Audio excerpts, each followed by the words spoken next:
Aquí seguimos en Dieta Casano, ya sabéis, nos gustan los futbolistas que no entrenan, que comen demasiado a deshoras y después rinden mágicamente en el campo. Ese es el fútbol que nos gusta. Y hoy vamos a dar un repaso a los mejores jugadores extranjeros de la Serie A.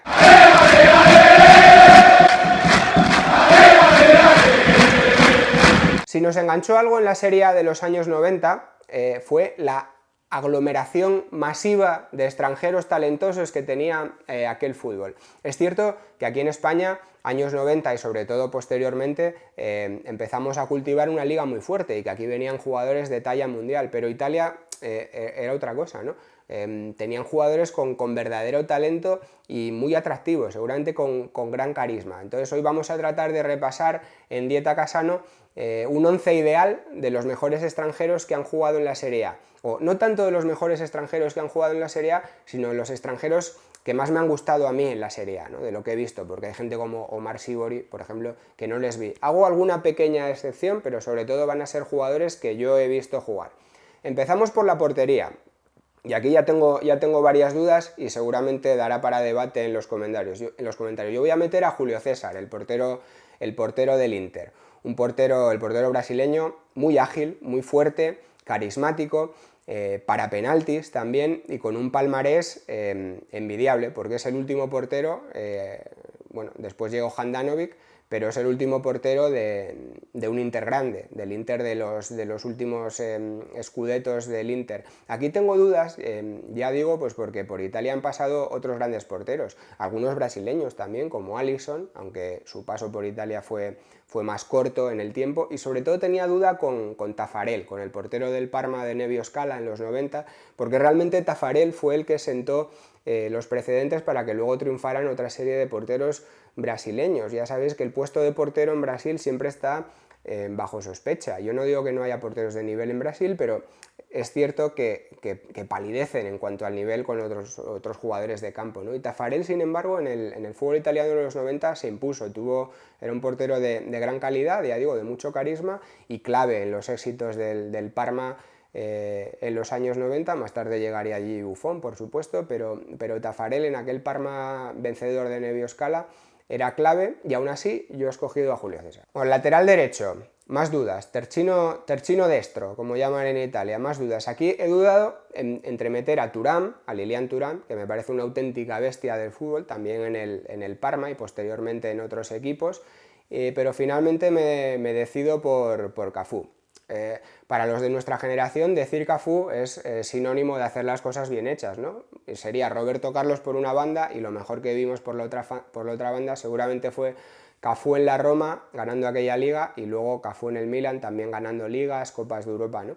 Y dos mundiales. Cafú, bueno, por palmarés es una cosa incomparable y sobre todo de Cafú me encantaba el apodo que tenían para él en Italia, que le llamaban el pendolino. Pendolino eran unos trenes que había en Italia, que no eran trenes de alta velocidad, pero sí eran trenes un poco más rápidos que los convencionales, y a Cafú le llamaban el pendolino, bueno, pues por lo evidente, ¿no? Por lo que todos sabemos, era un futbolista muy rápido, muy técnico y con una capacidad para sumarse al ataque prodigiosa. Entonces ese va a ser el lateral derecho en nuestro once ideal. Por la otra banda, Tercino Sinistro, lateral zurdo, yo voy a poner a Andreas Brehme. Me gusta que esté Andreas Brehme en este once ideal porque posiblemente es contrario a lo que representa la figura de Cafú como lateral. Si Cafú es, digamos, ya un carrilero, un lateral moderno de estos que vemos últimamente en el fútbol, Brehme es lo contrario, digamos que es un jugador básicamente polivalente, que podría jugar en cualquier parte del campo y sin embargo lo acababa haciendo muchas veces como lateral. Brehme muchas veces jugaba como centrocampista.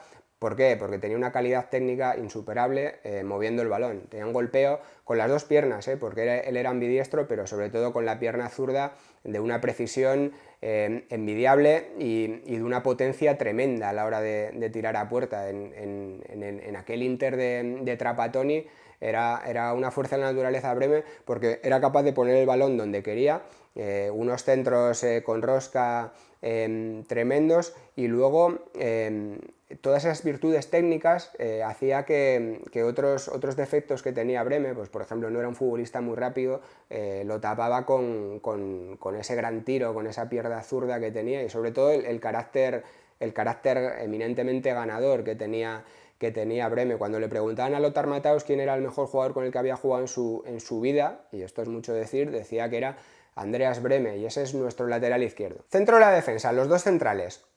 Mucho donde escoger. Por ejemplo, hace un poco tiempo en algunos vídeos hablamos de centrales, digamos, agresivos del fútbol italiano y citaba a Paolo Montero. Bueno, Paolo Montero, el uruguayo, aparte de ser un central muy tarjeteado y muy agresivo, era un gran defensa, siempre bien perfilado, capaz de sacar el balón y merecería estar en este 11 ideal de extranjeros del fútbol italiano en el centro de la defensa, también por su gran palmarés, pero yo me voy a quedar con un jugador que no tiene palmarés en Italia realmente, que no fue ganador en Italia, pero que sí marcó un precedente a la hora de hacer las cosas en el centro de la defensa, y es Ruud Krol, el holandés, el mítico defensa del Ajax, que llegó al Nápoles, digamos, en el último tramo de su carrera, cuando todo el mundo pensaba que Ruud Krol estaba de capa caída, prácticamente acabado, llegó al Nápoles. Ruud Krol venía de dar un paso, fijaos, incluso por el fútbol canadiense. O sea, esto es una cosa impensable hoy en día. Llegó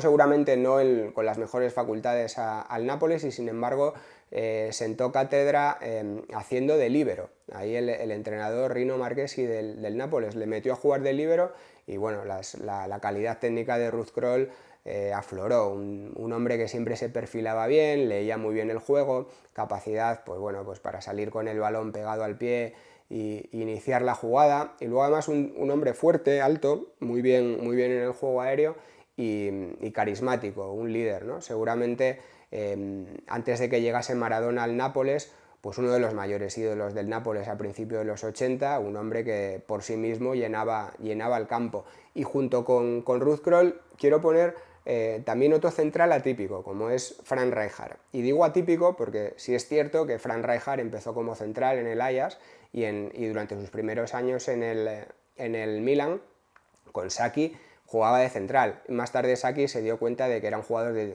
para jugar por cualquier parte del campo y acabó jugando de centrocampista. Pero de Frank Rijkaard como central lo meto porque simplemente me parece un lujo tener un futbolista de esta capacidad técnica como central.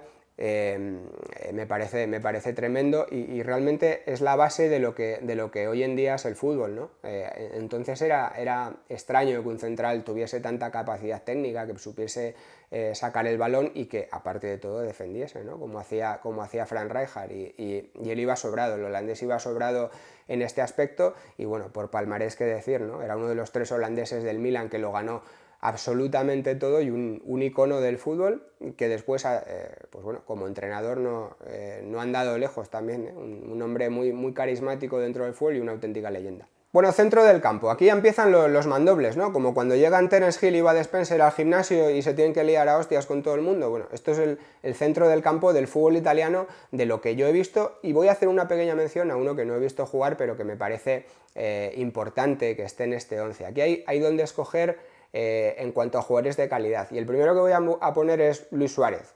Al final, para un aficionado español, Luis Suárez está siempre en la mente por ser el único Balón de Oro español, y durante muchos años, cuando el fútbol español en los años 80 y principios de los 90 no nos comíamos nada, el recuerdo de Luis Suárez entre los chavales de mi edad siempre estaba presente. Alguien te recordaba siempre a Luis Suárez y aunque nunca lo hubieras visto jugar, bueno, lo tenías en la cabeza como de lo más potable que había dado el fútbol español, de lo mejor que había dado el fútbol español.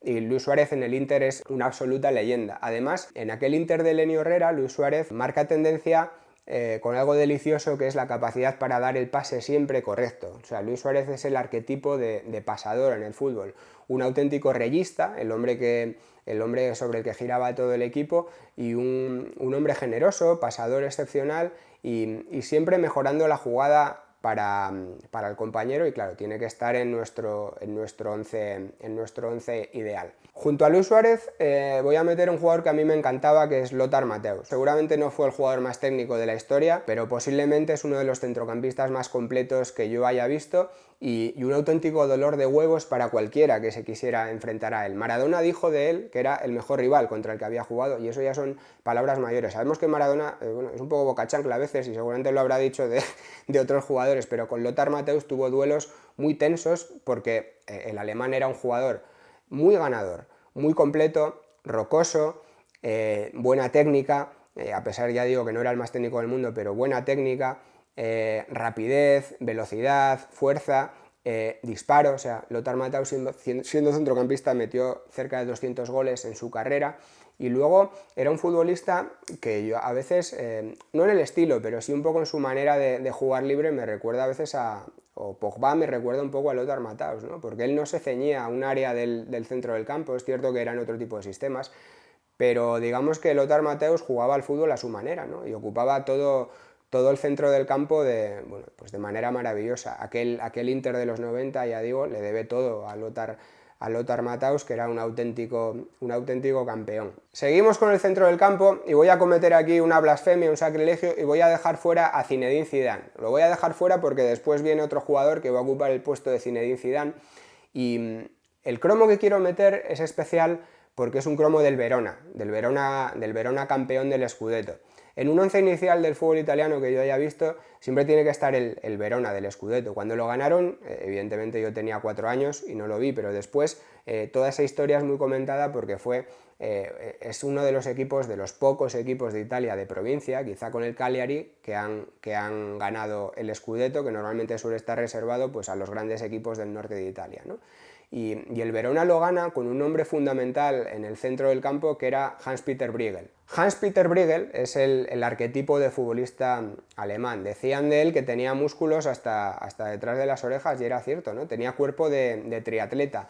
Un futbolista muy fuerte, físico. De hecho, él durante gran parte de su carrera jugaba como lateral zurdo, y en el Verona aquel de Bagnoli tan recordado lo hizo en el centro del campo y impulsó al equipo. Fue un motor tremendo, incansable, y además con una característica muy apreciada por el aficionado y que pone en valor cómo se trabajaba en aquel Verona, y es que él llegó por 4 duros del fútbol alemán, del Kaiserslautern. Lo ficharon ya, digamos, en el tramo final de su carrera, y luego de un rendimiento excepcional. En Italia todavía le recuerdan, y yo creo que solo por haber ganado la Liga con un equipo tan pequeño, merece estar en el 11 ideal Briegel. Bueno, ¿por qué no meto a Zidane? ¿Por qué me vais a insultar en los vídeos, en los comentarios, porque no meto a Zidane? Bueno, pues porque tengo que meter a Michel Platini. Seguramente por estética pura, o sea, yo no he visto nada mejor que Zidane en un terreno de juego, no solo en el Real Madrid, sino en la Juventus. Cuando veías cosas que hacía Zidane en la Juventus, rodeado de un equipo seguramente de menos talento, que lo que tuvo en el Real Madrid, era impresionante. O sea, la manera de girarse de Zidane, de conducir, de ir siempre al ataque. Estéticamente es incomparable el fútbol de Zidane, pero sale perdiendo con Michel Platini en una cosa, y son los goles. Michel Platini es un jugador eminentemente goleador para ser un centrocampista, y eso le hace ser superior al resto en esa posición. Yo creo que en la historia de Francia también, y también en la historia, por supuesto, del fútbol italiano. En algunas cosas Platini, no en el juego, porque su estilo de juego es diferente, pero en algunos conceptos sí me recuerda a Messi, ¿no? Porque él era un jugador capaz de jugar de segundo punta, capaz de jugar de 10, capaz de a veces pisar el área, y siempre armar el juego del equipo, armar siempre la jugada de ataque del equipo, pero además capaz de finalizarla, y luego un lanzador de faltas excepcional. Michel Platini, seguramente en los mejores años del fútbol italiano, la mayor estrella, hasta que llegó Maradona. Maradona seguramente haya sido el futbolista más artístico de la historia del fútbol, y en el fútbol italiano pues posiblemente el mejor de la historia, quizá no por números, y esto es lo mágico de Diego Armando Maradona, pero sí por todo el recuerdo, todo el pozo que deja en el fútbol italiano. Primero, porque fue capaz de ganar la Liga 2 veces con el Nápoles y una Copa de la UEFA. Dicho esto, hoy en día, ahora que estamos en una época en la cual Cristiano Ronaldo y Messi arrasan en récords y son prácticamente apisonadoras, parece poco, pero es que hay que poner en contexto lo que era el Nápoles y lo que es el Nápoles. Nápoles es un equipo que no gana. O sea, el Nápoles ni siquiera es un Atlético de Madrid. El Nápoles es un equipo, con todo el respeto al Atlético de Madrid, digo, por comparar en términos de grandeza, el Nápoles es un equipo menor, siempre a la sombra de los equipos potentes del norte, aunque es cierto que han tenido algunas estrellas en su plantilla, pero siempre menor, y con algunos fichajes, y sobre todo Diego Armando Maradona, llegaron a lo más alto. Bueno, hablar de Maradona, bueno, cualquier cosa que yo diga se puede quedar corto y siempre está el debate sobre si es mejor que Messi o peor. Yo creo que Messi va a conseguir muchísimas más cosas que Maradona, aparte del Mundial, en su carrera, que seguramente ha tenido una carrera muchísimo más constante que la de Maradona, pero es que Diego Armando es el prototipo de estrella del fútbol, excesiva, todo lo que le rodeaba alrededor y dentro del campo era convulso, a veces divertido, a veces no, y sobre todo la capacidad de hacer el fútbol bonito que tiene Maradona, yo no se la he visto a nadie, y en Italia siguen pensando que es el mejor jugador que ha pasado por allí, extranjero seguramente. Y en la delantera tengo que poner a Ronaldo Nazario. Es impresionante cómo jugó Ronaldo Nazario en el Inter. Cuando hablamos de Ronaldo, es difícil quedarse con una época de Ronaldo. Seguramente incluso sus años en el Madrid, cuando yo no tenía aquella arrancada, fueron impresionantes por la capacidad técnica que tenía para chutar a puerta con calidad desde cualquier parte, por ejemplo, por el carisma que tenía Ronaldo Nazario, pero siempre nos quedamos con la época del Barcelona, ¿no? Ahí fue absolutamente impresionante, pero es verdad que algunos momentos en el Inter, o su paso por el Inter, estuvo prácticamente a la misma altura que lo que hizo en Barcelona, y a veces incluso a una altura superior. Ronaldo en el Inter fue maravilloso, seguramente fue el último Ronaldo Nazario completo y en forma que vimos, y bueno, la capacidad que tenía para ser peligroso desde cualquier parte del terreno de juego donde enganchaba el balón, yo se la he visto a pocos delanteros, porque es cierto que aquí en el puesto delantero en Italia, en nuestro 11, hay tortas también para entrar, ¿no? Pues podríamos poner a Batistuta, podríamos poner a Marco Van Basten, pero yo creo que ellos son delanteros más de área, rematadores, eminentemente rematadores, grandísimos rematadores, seguramente los mejores de la historia del fútbol, pero Ronaldo era otra cosa, era un futbolista que jugaba a su aire y que si recibía el balón en 3/4 de campo era capaz de lanzarse corriendo y marcar gol. En el área, desde cualquier posición, esa capacidad para sacar el tiro, para ponerlo siempre en las esquinas, tremendo, una potencia, pues bueno, descomunal, rapidez, clase, bueno, ¿qué vamos a decir de Ronaldo? Seguramente el único debe que tenía Ronaldo era el juego de cabeza, cada vez que metía un gol se tocaba la cabeza riéndose porque no se lo creía que acabara de meter un gol, pero por todo lo demás, yo es el mejor delantero que he visto en un campo de fútbol, y por supuesto el mejor que he visto en un campo de fútbol de Italia. Bueno, sé que este vídeo puede traer debate porque me dejo fuera jugadores, ya les he comentado algunos, me dejo fuera a Zidane, me dejo fuera a Van Basten, me dejo fuera a Balbo, me dejo fuera a Batistuta, a Omar Sívori, jugadores muy míticos del fútbol italiano realmente, extranjeros, que marcaron época allí, y yo sé que alguno de vosotros lo meteríais. ¿Cuál sería vuestro once ideal de extranjeros de fútbol italiano? ¿Cuál me he dejado fuera? ¿A cuál quitaríais? ¿A Zanetti quizá meteríais? No sé, bueno, dejadlo en los comentarios del vídeo y también con el hashtag DietaCasano en nuestras redes sociales, y lo comentamos próximamente. No olvidéis suscribiros, le dais al botón y a la campanita para que os lleguen todas las casanatas, y mientras tanto ya sabéis, forza, saluti a tutti, bacioni, arrivederci, un forte in bocca al lupo e a presto Pino.